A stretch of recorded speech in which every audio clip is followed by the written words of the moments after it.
అడిగిన ప్రశ్న రాష్ట్రంలోని అప్పుల వివరాలు 2014 నుంచి 24 వరకు ఇచ్చిన వివరాలు ఇవ్వండి అని అడిగితే ఈ రాష్ట్ర ప్రభుత్వం ఎంత దౌర్భాగ్యమైన స్థితిలో ఉందంటే శాసనసభ శాసన మండలి పక్కపక్కనే ఉంటాయి. శాసనసభ శాసన మండలి మధ్యలో చిన్న కారిడారే. అక్కడ అదే ఫైనాన్స్ మినిస్టర్, ఇక్కడ అదే ఫైనాన్స్ మినిస్టర్. అక్కడ ఒక సమాధానం చెప్తాడు, ఇక్కడ ఇంకొక సమాధానం చెప్తాడు. అక్కడ ఒక లెక్క చెప్తాడు, ఇక్కడ ఇంకొక లెక్క చెప్తాడు.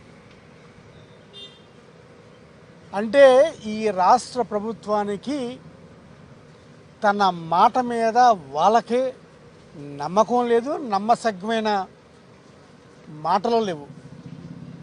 చంద్రబాబు నాయుడు గారు మాట్లాడితే నేను చాలా విజనరీ